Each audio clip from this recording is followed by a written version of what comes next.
Hi, my name is Ariel, and I'm going to present the topic 7 that is about the two-dimensional motion with constant acceleration.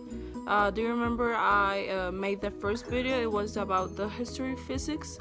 Well, now it's something more complicated. It's not easy to understand, but if you understand, it's going to be like really interesting. So I hope you like this video. So let's begin.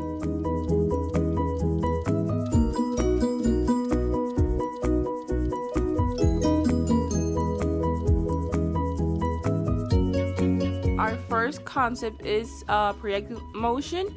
We'll know that a project is a particle that moves near the Earth's surface. It always is directed downwards. Here's an example.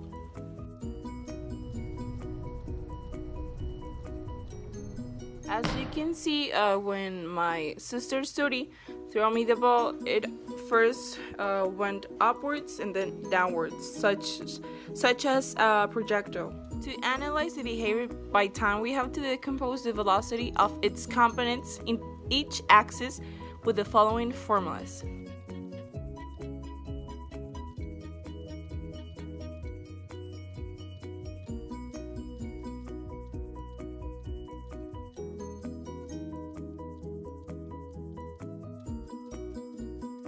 Once we have the components ready, we can update the position and velocity of the projectile. The first formulas are for calculate position and the second one are for calculate velocity.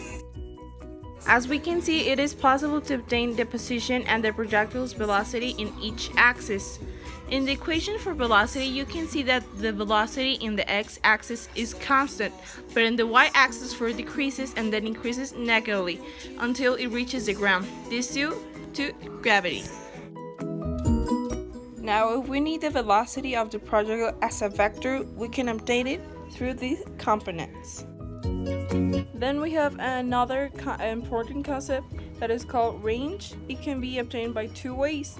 The first one is if we double the time of the maximum height, it must be the time it took it up and then down.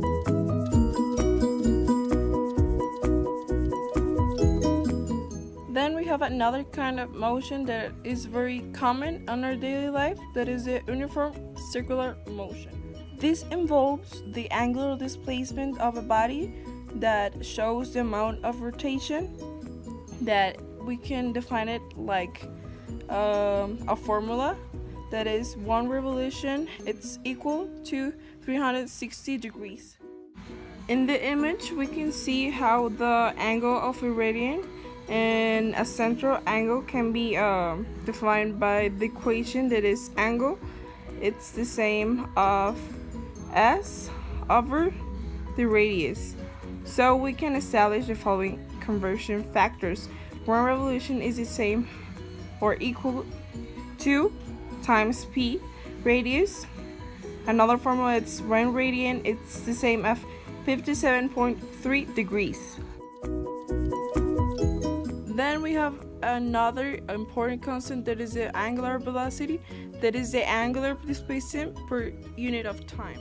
If the angular velocity is in revolution per second, we can call it angular frequency, and the relationship between velocity and frequencies is given by the formula that is angular frequency, it's equal to 2 times p times frequency. And the last and very important concept that we're going to see this in this topic is the tangential velocity. This is the linear velocity that a body has when it's rotating in a certain angular velocity, in which we also know the distance to the rotational axis, the radius. And then I think that's all.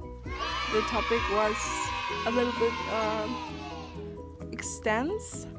I hope you didn't get bored, and I guess this is all. Thanks for watching.